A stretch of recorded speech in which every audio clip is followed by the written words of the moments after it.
ازيك يا انجي؟ طب ما تتجوزوا وتريحوا نفسكم وتريحوني معاكم. سوري مستر بيكر. ادم، المكان ده مكان شغل. مستر بيكر، مفيش تعارض بين الحب والشغل. ايوه انا ما قلتش حاجه، بس اعملوا الكلام ده في اي حته تانية، مش ضروري هنا. مستر بيكر، الحب ملوش زمان ولا مكان. خلاص يا ادم.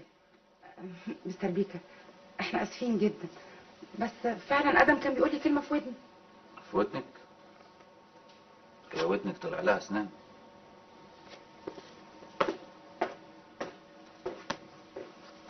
يعني خلاص يا ادم، خلاص حبكت دلوقتي. انجي، انا كنت بعبر عن نفسي بشكل تلقائي. يا ادم يا حبيبي، الناس دي عاداتها وتقاليدها غيرنا خالص، دول لازم يكونوا متجوزين، والحاجات دي لازم تحصل في بيتهم مش في اي حته تانية. واو، والله فكره مش بطاله انجي. انت لسه هتقعد وتتكلم معايا؟ انت مش جايب له اخبار مهمه؟ يلا خش قولها له. صحيح، على اذنك.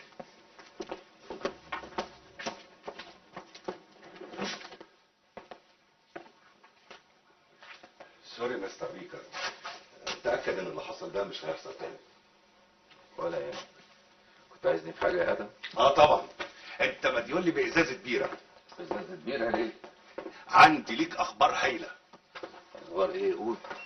جاك ماكلويد المشوه، فاكره؟ اللي بيشتغل مع دون باولو؟ بالظبط كده، اتقبض عليه من 10 ايام في سياتل. طبعا عليه ليه؟ قضيه تهريب مخدرات. مخدرات؟ بس دول ما بيشتغلوش في المخدرات. ما هو ده بقى الملفت للنظر يا بص. ودون باولو عمل ايه؟ ولا حاجه. واضح يا بص ان دون باولو هو اللي دبسه في القضيه دي علشان يخلص منه. ويخلص منه ليه؟ ده دراعه اليمين. والله في الاداره عندنا بيقولوا ان جاك بقى يعرف اكتر من اللازم، وطرطش بكلام من اللي يعرفه وهو سكران، علشان كده صدرت الاوامر لدون باولو يعني يشدوا شده. طب ومين اللي اصدر الاوامر دي لدون باولو؟ الناس اللي فوق يا بص. ما هو دون باولو ده مش شغال لوحده، ده مجرد مخلب قط، لكن القط السمين ورا اللي هو الدون الكبير.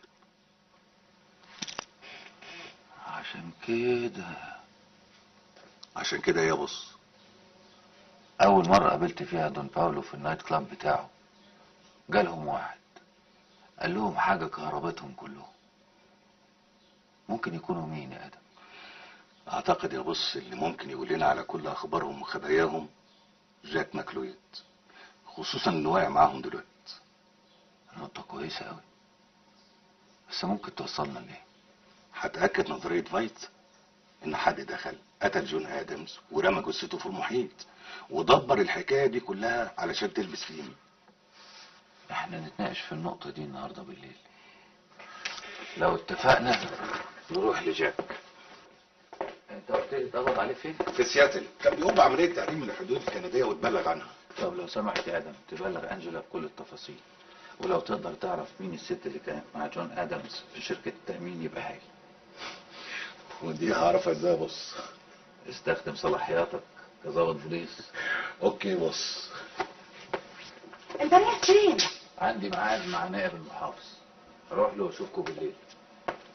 ادم تعال تعال، بيانات ايه كان عايزها منك يا بص؟ بيانات عني وعنك يا كوكي. وبعدين بقى يا ادم، احنا مش 100 مره قلنا ان ده محل رزق ولازم نقعد مؤدبين.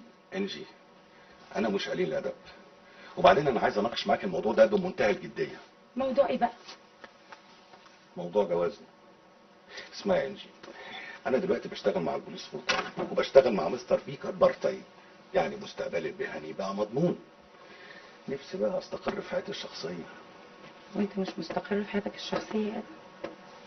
لا طبعا، ومش هستقر في حياتي الشخصيه الا لما ندخل الكنيسه ونقف قدام القسيس ونكون مع بعض على طول. طب ما احنا مع بعض على طول، ناقصك ايه؟ ناقصني ايه؟ الاسره، الاطفال. يا انجي حبيبتي، انا نفسي ابعت لابويا في امه بورتوريكو صورتي انا وانتي واحنا واقفين في الكنيسه والقسيس بيباركنا. ادم، انا بصراحه مش جاهزه للموضوع ده دلوقتي. بليز ارجوكي عشان خاطر ادم، وبعدين اسفه يا ادم، سوري، حقيقي اسفه.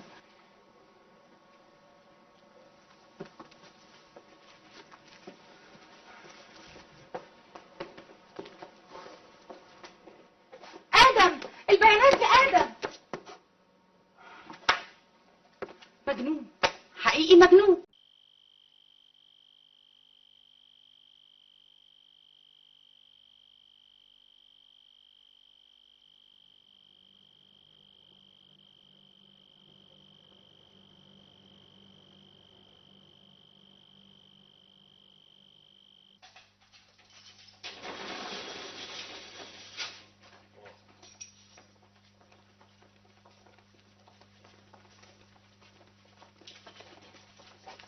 ماشي يا حلوة.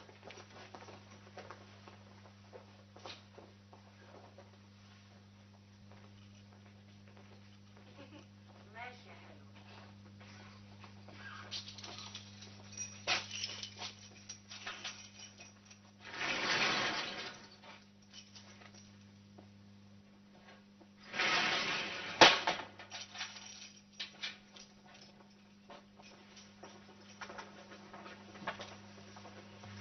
انت اللي علقتي الصور كده؟ ثانكس ماجي. على فكرة ذوقك حلو قوي في الديكور. انا يا اختي لا بفهم في الديكور ولا في الكلام ده. خدي السلسله بتاعتك اهي.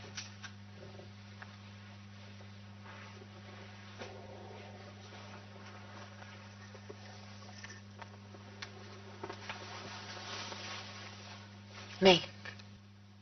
مش عارفة اشيلها فين. خليها معاكي طول ما احنا في الزنزانه. طب والصبح واحنا بره؟ انا هشيلها لك معايا. Lights off in a minute.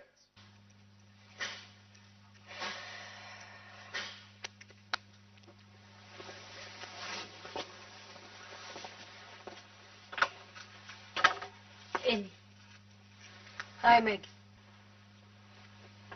ازاي قدرتي تسيبي طفل جميل زي ده وتدخلي السجن؟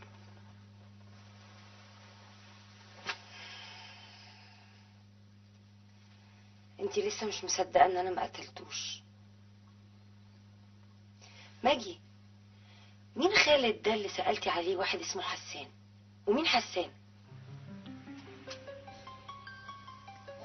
تسبحي على فكرة.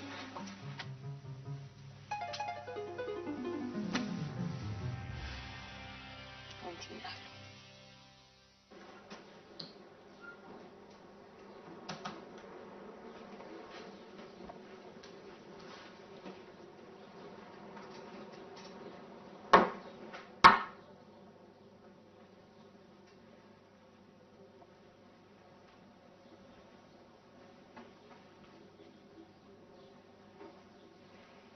انا ولعت الافران وظبطت الغلايات. في حاجه تانية اعملها؟ لا عادي.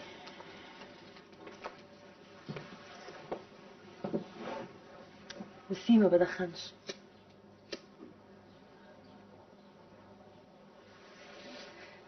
انا عايزه الصوره 6 في 9. هتفضلي مبحلقالي كده على طول. ما انا مفيش حاجه تانية اعملها. طب قومي يا اختي شوفي لك حاجه تعمليها. ماجي، انت بتعملي معايا كده ليه؟ ليه بتحاولي تبقي قاسيه مع انك مش كده؟ اسيا، تعرفي ايه انت عن القساوه؟ اعرف حاجات كتير. اتهموني بقتل جوزي، خدوا ابني مني، دقت قسوة الظلم. انت عايزه مني ايه بالظبط؟ تتكلمي معايا، تخليني احس ان انا بني ادمه، لان لو ما عملتيش كده اكيد هتجنن. انا عارفه. انا فاضل لي شهرين واخرج من هنا. مش عايزه اتورط في علاقه اندم عليها بعد كده. كفايه 5 سنين قضيتهم في المخروبه دي. انا يا حبيبتي مش عايزه اعمل اي غلطه تزود لي المده. ماجي، على فكره في حاجه مهمه لازم اقولها لك. انت بتتكلمي بصوت عالي جدا وانت نايمه. ما تاخديش في بالك. طب قولي لي، انت فعلا بتشتغلي مع المافيا؟ وانت فعلا قتلتي جوزك؟ لا. امال مين اللي قتل؟ معرفش. بكر المحامي بتاعي قدم نقض في المحكمه العليا وقال لي انه هيثبت براءتي. يا اختي ده محامي سكه. لو عايزه تخرجي من هنا بحقيقي قومي محامي من المحاميين الكبار. بس انا مؤمنه ببكر كمحامي. بتحبي؟ يا اختي يا اختي اتخرجتي ليه؟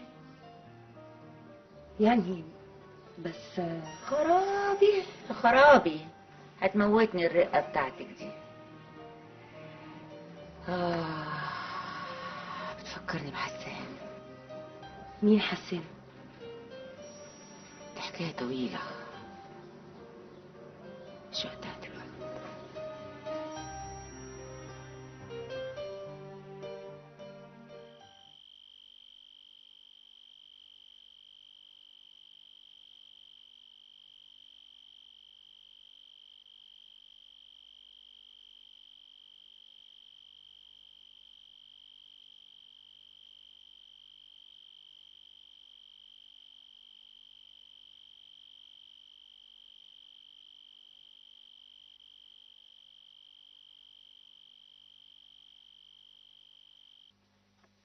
All prisoners in!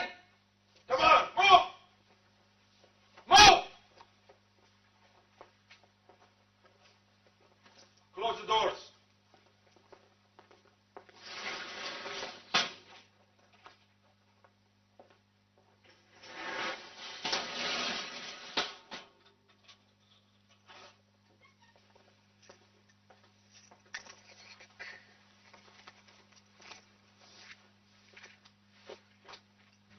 ماجي،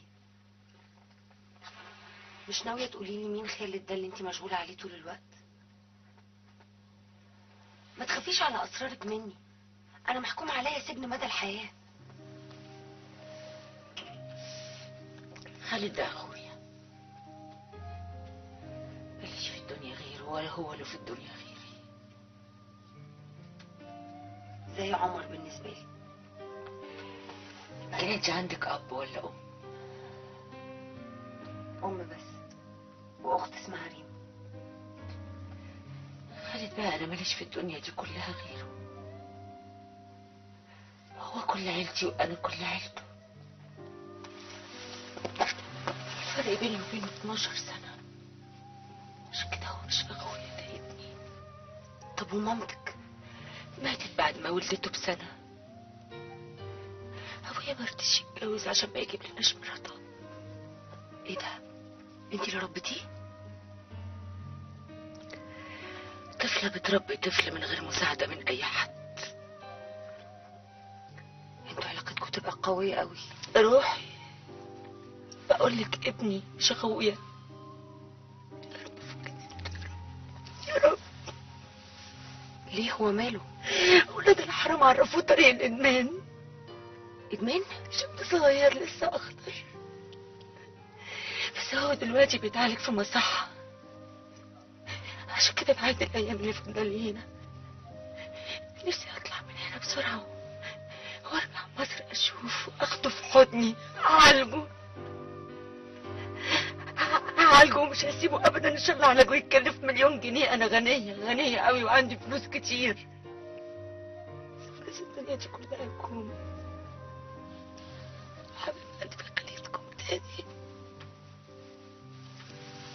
ان شاء الله ربنا هيشفيه وترجعي له مصر وتفضلي جنبه عشان تسعديه. يا رب يا رب. ما قلتليش انت متجوزه؟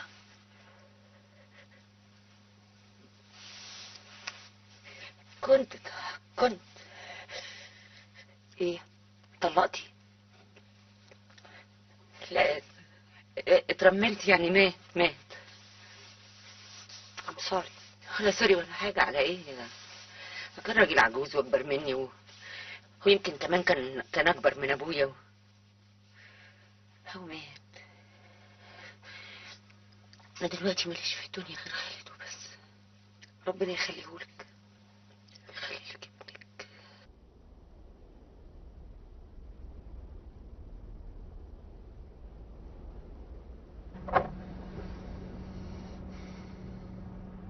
ليه مش هتنزل؟ لا مش هنزل، ليه؟ اصل مراتي مش فوق راحت المستشفى عشان تتعالج من الدوالي زي ما انت عارف. وانا بصراحة صعبان عليا اخش البيت وما الاقيهاش قدامي. طيب خلاص، تيجي يا سيدي تبقى عندي في البيت. ثانك يو مستر بيكر، ثانك يو فيري ماتش. يلا.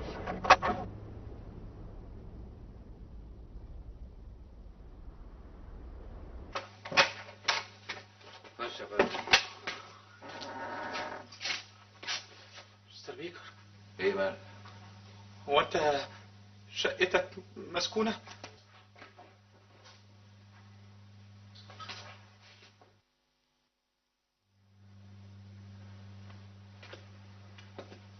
هلا. هاي بيكر. هابي مالك؟ أخرت كده ليه؟ بقالي 7 6 5 ساعات مستنياك. هابي مالها؟ ايه اللي حصل؟ تكلم قدام صاحبك ده. اوكي مستر بيكر، انا همشي. استنى يا باتريك، خلينا نشوف اللي بيحصل ده. مالها هابي؟ بيكر، هابي's fine. مستر بيكر، انا مشيت خلاص. سي يو.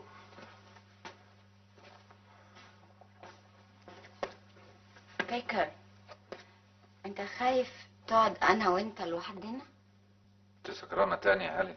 نوش، انا دايما بشرب، طول عمري بشرب، لكن انا مش بسكر. انت كمان كنت بتشرب معايا. ايوه، ولا نسيت؟ اوعى تكون نسيت. فاكر بيكر؟ فاكر هيلين الجميلة والامير باريس اللي قوم حرب طروادة علشانها؟ ممكن تقولي لي ايه اللي حصل وايه اللي جابك هنا، وهابي فين؟ هابي هابي هابي، مفيش في دماغك غير هابي وبس؟ هابي فين؟ بيكر، هابي في البيت. في البيت هتكون فين يعني؟ في البيت. سايباها في البيت مع الحيوان اللي اسمه لاري ده. لاري؟ نو. خلاص. خلاص؟ ايه؟ مشي؟ لاري خلاص. اتعرف على بنت عندها 20 سنة، كان عاوز يوديني في مصحة علشان إدمان، ولما أنا رفضت مشي مع اللي عندها 20 سنة دي. المهم هابي دلوقتي في البيت لوحدها. ما أنا وأنت هنرجع علشان نقعد مع هابي. نقعد معاها فين؟ في بيتنا بيكر، عشان نعيش أنا وأنت وهابي مع بعض. أنا كمان هاخد لك مكان جنبنا، منطقة كويسة قوي، وأنت بقيت دلوقتي محامي معروف ومشهور هناك، الناس أغنى كتير. أنت هتكسب كتير قوي وهتبقى معروف أكتر. صدقني صدقني يا بيكر. ونسيت الحكم اللي انت واخده ضدي ان انا ما اقدرش اقرب لك وانت في اي حته. نو، أنا هروح المحكمة وهتنازل وهنعمل تصالح. محكمة هتلغي كل حاجة ونعيش أنا وأنت يا بيكر وهابي، هنعمل عيلة جميلة. بليز بليز بيكر، أقول لك حاجة. أسعد فترة أنا عشتها في حياتي هي الفترة اللي أنا كنت معاك فيها بيكر. بليز بليز نرجع تاني ونعيش سوا أنا وأنت وهابي. هلا، انا هنزل دلوقتي ادور على حته انام فيها، وبكره هرجع. لو لقيتك هنا هتصل بالبوليس، فهمتي؟ بيكر بيكر،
خير يا بص، مالك في ايه؟ ايه اللي جابك في وقت زي ده؟ ما كنتش عارف انام. عارف ان ورديتك بالليل، قلت اجي اعدي اقعد معاك شويه. في حاجه حصلت يا بص؟ مشكله كده صغيره ويمكن احتاج لك فيها. وانا تحت امرك يا بص، وانا قلت لك قبل كده اي مشكله انا تحت امرك فيها، ما تشيلش هم، احكي لي. ماليش نفسي احكي يا ادم. بقول لك ايه، العب على الساكس بتاعك وسيبني اسمع، ان شاء الله حتى للصبح.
غالبا مشيت. طب ما تشوف كده، يمكن تكون اخدت حاجه. هتكون اخدت ايه؟ هو في حاجه في البيت ده تتاخد؟ ستوته. ستوته؟ لا ستوته بخير. طبعا ما فيش اكل ولا اي حاجه. مستر بيكر، اذا كانت طليقتك محطمه زي ما بتقول، يبقى يتخاف على بنتك منها. وهو ده اللي انا خايف منه فعلا، خصوصا زي ما انت شفت هيلن خلاص بقت مدمنه. دي فرصه مستر بيكر انك تطلب ضمها ليك. انا خايف يعني. خايف من ايه بس؟ اذا ثبت انها مدمنه كحول، اي قاضي هيحكم لك على طول بضم البنت. انا خايف من نفسي انا، خايف ما اتحملش مسؤوليه هابي، خايف ما اقدرش اساعدها. ده اللي انا خايف منه.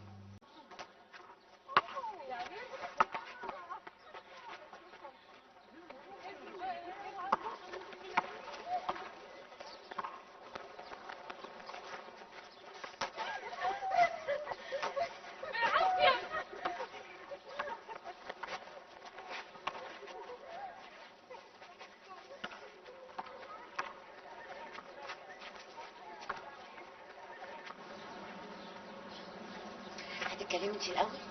هي الساعه كام دلوقتي في مصر؟ يعني يجيلها 9 بالليل كده. لا اوكي، كلمي خالد انت الاول. حسان بيسهر، امك ممكن تنام. يا ستي حتى لو امي نامت اختي صاحيه عندها مذاكره. هي لسه في المدرسه؟ لا دي بقت في تانية صيدله. خالد كمان المفروض كان يخلص كليه الحقوق السنه دي، لكن يلا.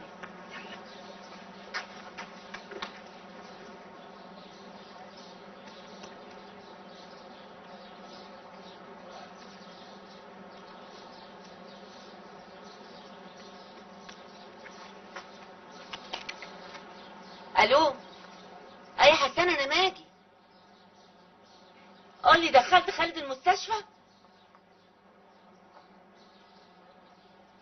في ايه يا حسان؟ مال صوتك؟ مالك يا حسان؟ في ايه؟ ما ترد عليا حسان.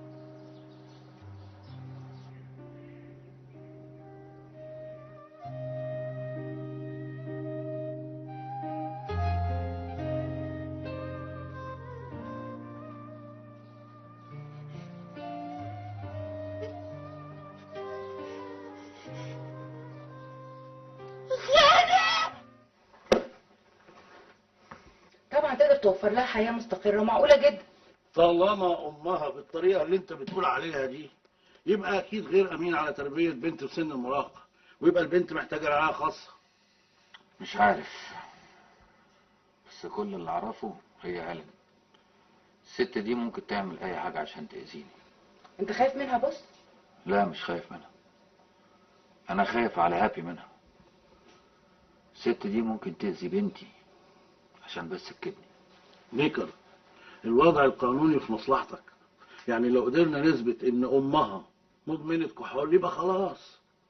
وهنقدر نثبت الكلام ده ازاي؟ لا سيب الموضوع ده عليا، انا المسؤول، كانها قضيتي. خصوصا ان انت ما تقدرش تقرب من المنطقه اللي هي فيها، لو قربت ممكن يحصل لك مشاكل. وهتعمل ايه؟ اديني بس اسم الراجل اللي كان على علاقه بهيلين وسابها، اللي كان عايز يدخلها المصحه عشان يعالجها. اكيد الراجل ده عنده كل اسرارها. ففعلا لو قدرنا نثبت الحكايه دي هنقدر نرفع القضيه واحنا مطمنين. وانا جاهز وتحت امرك، ايه رايك؟ انجلا، جبت لي تصريح زيارة جاك ماكلويد؟ بكره الصبح هيكون على مكتبك. طيب، الراجل اسمه لاري مانت، حاول تروح له بكرة وتعرف هو فين وتعرف منه كل اخبار هيلين. وانت يا انجلا قولي لادم يجيب لي ملف جاك ماكلويد عندي في البيت النهارده بالليل، وانا هسافر له بكره.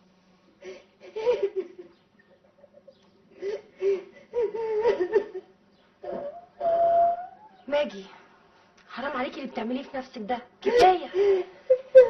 انا السبب. انت السبب ازاي بس؟ هو انت كنتي معاه؟ انا لو كنت معاه كنت اخدت بالي منه، ما كانش ادمن، ما كانش مات. استغفر الله العظيم يا رب، ده قدر ربنا عمره كده. حرام عليكي يا ماجدة اللي بتعمليه في نفسك ده، هتموتي روحك. يا ريت نموت واستريح. استغفر الله العظيم يا رب، ما تقوليش كده.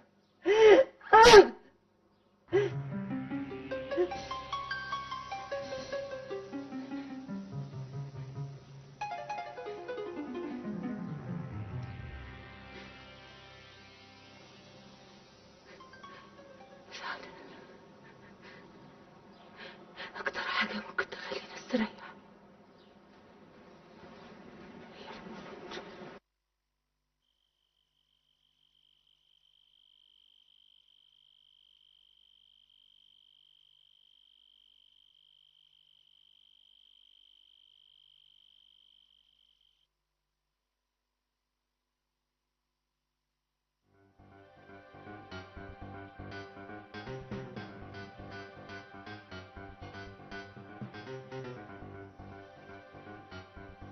ماجي، ماجي، ماجي، الحقوني.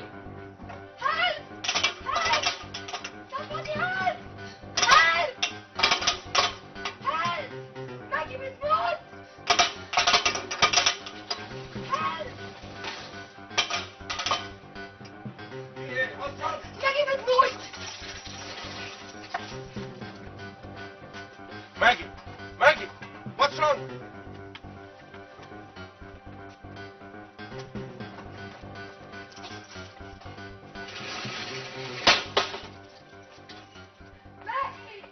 ماجي، ماجي.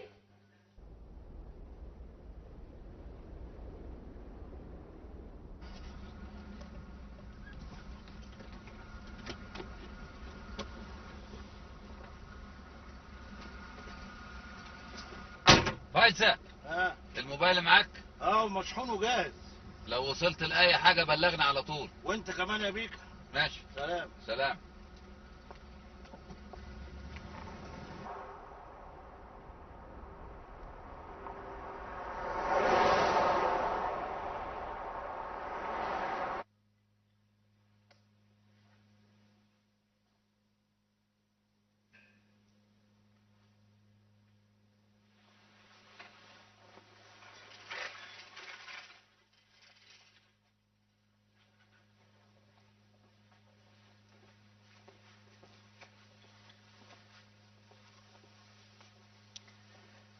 انا عرفت ان هم هيخرجوكي النهارده، بس قلت لازم اجيلك علشان اقولك الحمد لله على السلامه. ليه عملتي كده؟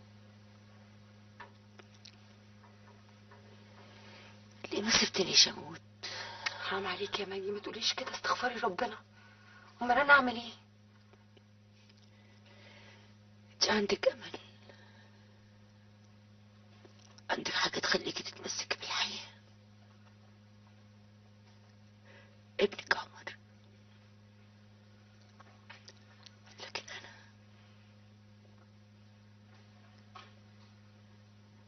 انا ما عنديش حاجة تخليني اتمسك بالحياة. اللي كنت عايشة علشانه خلاص راح، اللي عشت علشانه عملت كل اللي عملته دوت علشان خاطره. يا ريتني اموت، يا ريتني اموت، يا ريتني اموت. وتسيبي عمر لوحده؟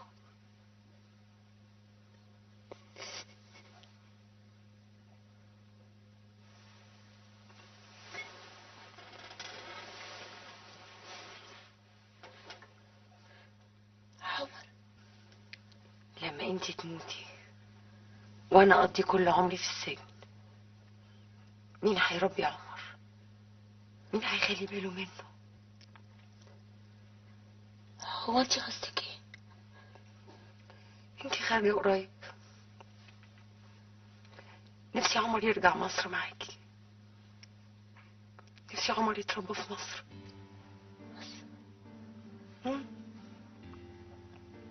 يعيش مع امي وانتي بتراعيه وبتخلي بالك منه زي امه بالظبط.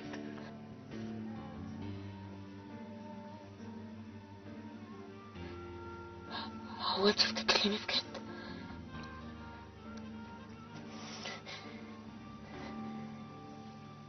هو عنده كام سنة؟ سبتمبر اللي جاي هيتم 6 سنين. ابويا لما مات ساب لي خالد كان عنده 3 سنين.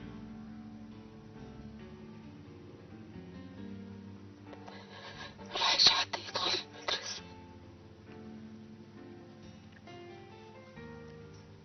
ما خليش في الدنيا غيره، وهو ما خليش في الدنيا غيري. طيب دلوقتي بقى ليكي عمر ابني.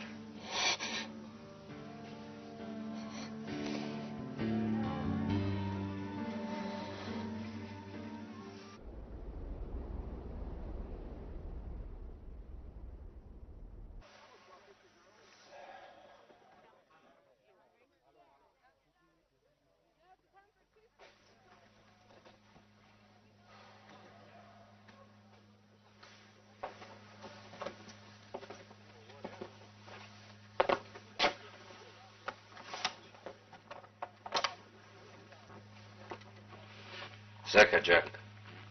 هو انت ايه، كنت مستني حد تاني؟ كنت فاكرهم هيبعتوا لي محامي عدل. انا ما حدش بعتني، انا جيت بنفسي. وعاوز ايه؟ تفتكر يعني انا دبيت المشوار ده من لوس انجلوس لحد هنا عشان ايه؟ هنا انا بس اللي اسال وانت تجاوب. حاضر يا جاك. ايه اللي جابك؟ وحشتني، جيت اشوفك. تعال. جاك جاك جاك، استنى استنى، اقعد.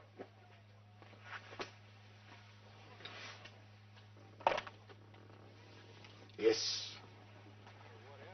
مش تعرف جوابي على سؤالك الاول؟ اتكلم. انا عايزك تتعاون معايا. اتعاون معاك ازاي يعني؟ انا درست قضيتك وعرفت كل تفاصيلها. رغي لو ما قلتش انت عايز ايه في خلال دقيقه واحده هسيبك وامشي. واندرستاند؟ انا عايز اترافع عنك. وانا مش عايزك تترافع عني. اوكي. تبقى غلطان. انا غلطان؟ ايوه، لانك ما عندكش محامي، ودون باولو ما بعتلكش حد ومش هيبعتلك، لانه اصلا هو اللي مدبسك في القضيه. اكمل؟ كمل.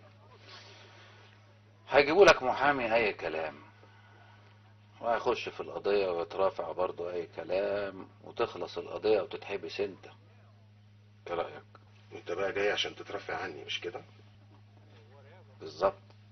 بس انا ما عنديش فلوس عشان ادفعها لك. وانا مش عايز منك فلوس. ايه؟ هتترفع عني مجانا؟ كادو يعني؟ لا، لكن لو ساعدتني هساعدك. اساعدك ازاي؟ تشهد في قضية ايمي ادمز. بس ايمي ادمز اتحكم عليها خلاص، وهي موجودة في السجن دلوقتي. ايوه، بس لسه في نقط. وعاوز نشهد بايه؟ عايزك تقول لي كل اللي تعرفه عن جون ادمز. ما هو دون باولو قال كل اللي يعرفه، وهو خد اسبوعين حبس من تحت راسك. سيبك بقى من دون باولو، انا عايز كلامك انت يا جاك، خصوصا بعد ما عرفت قيمتك عند الناس اللي مشغلينك. عايزني ابيعهم ليك؟ وانا هشتري غالي. قول لي بقى، مين اللي قتل جون ادمز؟ جون ادمز كان مديون لناس كتير، كل اللي بيشتغلوا في صالات القمار والمراهنات في لوس انجلوس. ما كانش في حد مش عايز من جون فلوس. في حد هدده بالقتل؟ شور اكيد. مين؟ احنا وغيرنا. انا نفسي بلغته بالتهديد ده واديت له مهلة عشان يسدد. وبعد ما المهلة خلصت قتلته ورميته في المحيط؟ نو، ما حصلش. جاك، بقول لك ما حصلش. امر القتل ما صدرش، لو كان صدر كنت انا اللي نفذته. يمكن يكون صدر لحد تاني. نو، مش ممكن. ليه؟ لان انا اللي كنت مسؤول عن جون ادمز. لو كان في امر بالقتل كان لازم انا اللي انفذه. ده القانون. قانون ايه؟ قانون العيلة مستر بيكر.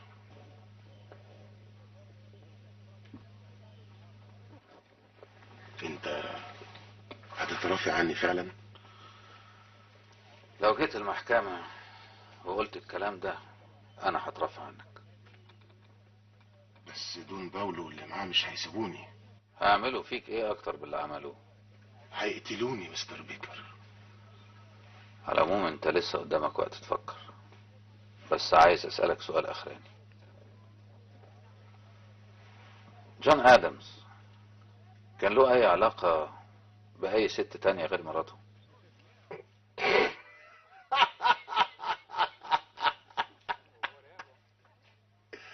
ست؟ قول ستات. جون ما كانش بيعتق اي ست يشوفها. امال انت فاكر انه كان بيصرف فلوسه على مين؟